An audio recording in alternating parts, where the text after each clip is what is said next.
माताजी के कटु वचन, जो मीठे नहीं पर जीवन बदल देने वाले सत्य हैं।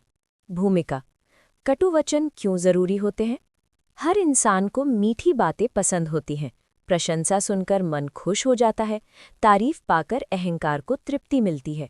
लेकिन जीवन में बदलाव केवल मीठे शब्दों से नहीं आता। बदलाव तब आता है जब कोई हमें आईना दिखाता है, भले ही वो आईना हमें असहज क्यों न कर दे। माताजी का मार्ग हमेशा यही रहा है कि भक्त को सहलाया नहीं, सुधारा जाए। इसलिए कई बार उनके शब्द मीठे नहीं लगते, लेकिन वही शब्द भीतर तक झकझोर देते हैं। ये वही कटु वचन होते हैं जो इंसान को सोचने पर मजबूर कर देते हैं कि क्या मैं सच में वही हूँ जो मैं खुद को समझता हूँ। कटु वचन का अर्थ गाली या अपमान नहीं होता। कटु वचन वो सत्य होता है जो अहंकार को चुभता है, जो दिखावे की परतों को हटाता है और जो इंसान को उसके वास्तविक स्वरूप से सामना कराता है। अध्याय 1। आज का भक्त। नाम बहुत, बदलाव कम। माताजी का पहला और सबसे कड़ा सत्य यही है कि आज भक्तों की संख्या तो बढ़ी है, पर भक्ति कम होती जा रही है। आज बहुत से लोग कहते हैं कि वे भक्त हैं, वे नाम लेते हैं, सत्संग में जाते हैं, आयोजनों में दिखते हैं, सेवा भी करते हैं। लेकिन प्रश्न ये है कि क्या उनके जीवन में कोई परिवर्तन आया है? अगर नाम लेने के बाद भी वही क्रोध है, वही अहंकार है, वही दूसरों को नीचा दिखाने की आदत है, वही झूठ और छल है, तो माताजी का कटु वचन बहुत स्पष्ट है। नाम लिया है, समझा नहीं। भक्ति का अर्थ ये नहीं कि इंसान धार्मिक गतिविधियों में व्यस्त दिखे। भक्ति का अर्थ है भीतर का परिवर्तन। अगर भीतर कुछ नहीं बदला तो बाहर की सारी भक्ति केवल आदत बनकर रह जाती है। अध्याय 2। दिखावे की भक्ति पर सबसे कड़ा सत्य। माताजी के कटु वचनों में सबसे तीखा वार दिखावे की भक्ति पर होता है। आज का इंसान भक्ति भी कैमरे के लिए करता है। सेवा भी तब अच्छी लगती है जब कोई देख रहा हो। सत्संग भी तब महत्वपूर्ण लगता है जब लोग पहचाने। माताजी का कटु सत्य है, जो भक्ति दिखावे के लिए की जाए वो भक्ति नहीं, अभिनय है। अगर कोई इंसान मंच पर बहुत शांत दिखता है लेकिन घर में चिड़चिड़ा है, तो माताजी उसे साफ शब्दों में भक्त नहीं मानती। अगर कोई इंसान समाज में धार्मिक कहलाता है लेकिन परिवार में कठोर है, तो उसकी भक्ति अधूरी है। माताजी कहती हैं, भगवान को धोखा नहीं दिया जा सकता, केवल खुद को दिया जा सकता है। अध्याय 3। सेवा या स्वार्थ। सेवा को हमेशा सर्वोच्च स्थान दिया गया है, लेकिन माताजी यहाँ भी एक कटु प्रश्न पूछती हैं। क्या तुम सेवा कर रहे हो या सेवा के नाम पर अपनी पहचान बना रहे हो? अगर सेवा के बाद मन में अपेक्षा है, धन्यवाद न मिलने पर दुख है, नाम न लिया जाए तो निराशा है, तो माताजी का सीधा वचन है, ये सेवा नहीं, सौदा है। सच्ची सेवा वो होती है जिसमें करने वाला खुद को भूल जाता है, जहाँ न प्रशंसा की चाह होती है न किसी पद की। कटु लेकिन सच्चा सत्य ये है कि सेवा से पहले मन का शुद्ध होना जरूरी है। अध्याय 4। घर में कैसे हो वही असली पहचान है। माताजी का एक बहुत कठोर लेकिन सटीक वचन है, जो घर में अच्छा नहीं वो कहीं अच्छा नहीं। आज कई लोग बाहर बहुत शांत, बहुत नम्र, बहुत धार्मिक दिखाई देते हैं, लेकिन घर में माता पिता से उलझते हैं, जीवन साथी से कठोर व्यवहार करते हैं, बच्चों पर क्रोध करते हैं। माताजी इसे साफ तौर पर अस्वीकार करती हैं। उनका कटु सत्य है, घर ही पहला सत्संग है। अगर घर में प्रेम नहीं तो बाहर की भक्ति केवल मुखौटा है। अगर घर में धैर्य नहीं तो बाहर की शांति नकली है। अध्याय 5। अहंकार भक्त का सबसे बड़ा शत्रु। माताजी के कटु वचनों का सबसे गहरा वार अहंकार पर होता है। अहंकार केवल धन या पद का नहीं होता, अहंकार भक्ति का भी होता है। मैं ज्यादा जानता हूँ, मैं ज्यादा सेवा करता हूँ, मैं पुराना हूँ। माताजी ऐसे भक्त से सीधा कहती हैं कि अगर तुम सच में जुड़े होते तो इतना बोलते नहीं। नम्रता भक्ति की पहचान है, जहाँ अहंकार है वहाँ जुड़ाव नहीं। अध्याय 6। युवाओं के लिए सबसे कड़वा सच। माताजी युवाओं को भी बिना घुमाए सच्चाई कहती हैं। उनका कटु वचन है, तुम्हारे पास ऊर्जा है पर दिशा नहीं। आज का युवा जल्दी सब कुछ चाहता है, धैर्य नहीं रखना चाहता, मेहनत से ज्यादा परिणाम चाहता है। माताजी कहती हैं कि शॉर्टकट सफलता नहीं, खालीपन देता है।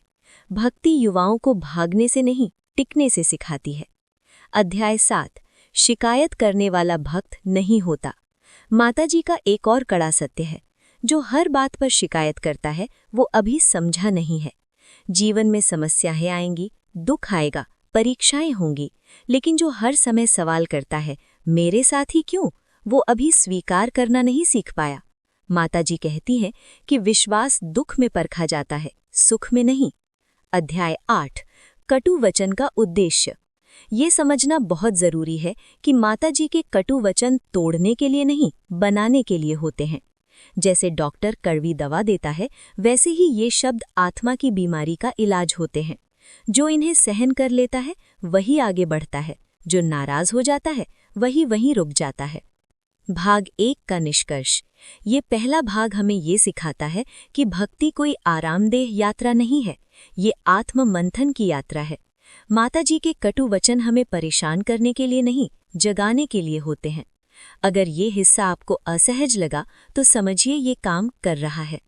प्रस्तावना।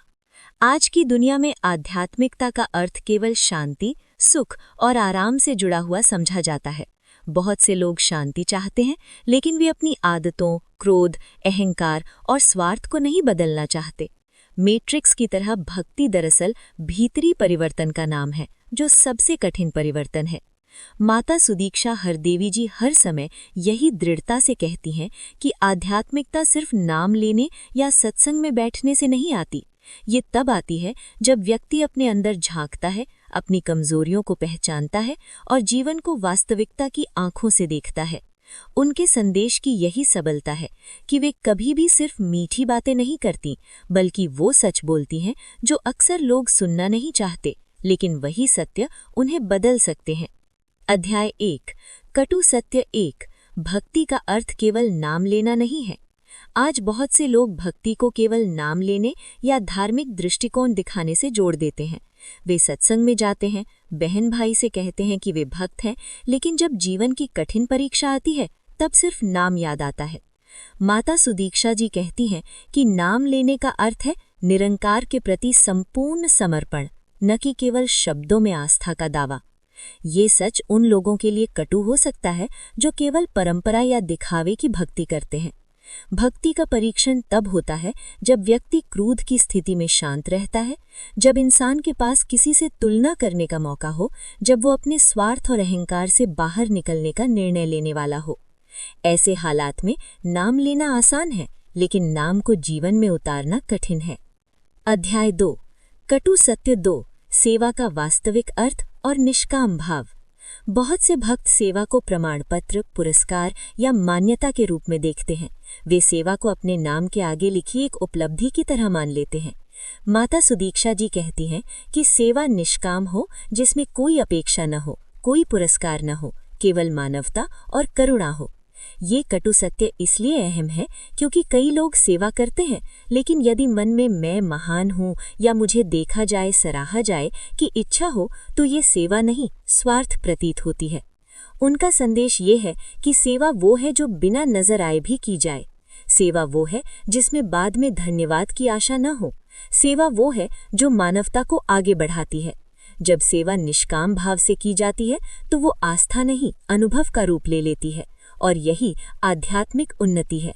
अध्याय 3 घर में व्यवहार ही वास्तविक भक्ति है। आज कई लोग दिखावे की भक्ति के लिए सज धज कर सत्संग या आयोजन में जाते हैं, लेकिन माता सुदीक्षा जी का कटु संदेश ये है कि जिस व्यक्ति का घर में व्यवहार शांत, सहनशील और प्रेमपूर्ण नहीं है, उसकी भक्ति केवल ढोंग है। उनका जोर है कि घर ही पहला सत्संग है, परिवार में व्यवहार ही वास्तविक परीक्षा है। बाहर जो दिखता है वो केवल प्रतिबिंब है।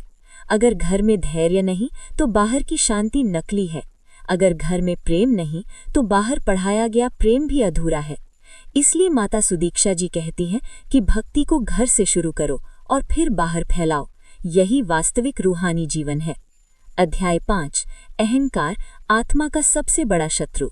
माता सुदीक्षा जी अहंकार को आत्मा का सबसे बड़ा शत्रु बताती हैं। अहंकार केवल धन या पद का नहीं होता, अहंकार भक्ति का भी होता है। मैं ज्यादा जानता हूँ, मैं ज्यादा सेवा करता हूँ, मैं पुराना हूँ। माताजी ऐसे भक्त से सीधा कहती हैं कि अगर तुम सच में जुड़े होते तो इतना बोलते नहीं। नम्रता भक्ति की पहचान है। जहाँ अहंकार है वहाँ जुड़ाव नहीं। अध्याय 6 युवाओं के लिए सबसे कड़वा सच। माताजी युवाओं को भी बिना घुमाए सच्चाई कहती हैं। उनका कटु वचन है, तुम्हारे पास ऊर्जा है पर दिशा नहीं। आज का युवा जल्दी सब कुछ चाहता है, धैर्य नहीं रखना चाहता, मेहनत से ज्यादा परिणाम चाहता है। माताजी कहती है कि शॉर्टकट सफलता नहीं, खालीपन देता है। भक्ति युवाओं को भागने से नहीं, टिकने से सिखाती है। अध्याय 7 शिकायत करने वाला भक्त नहीं होता। माताजी का एक और कड़ा सत्य है, जो हर बात पर शिकायत करता है वो अभी समझा नहीं है। जीवन में समस्याएं आएंगी, दुख आएगा, परीक्षाएं होंगी, लेकिन जो हर समय सवाल करता है मेरे साथ ही क्यों, वो अभी स्वीकार करना नहीं सीख पाया।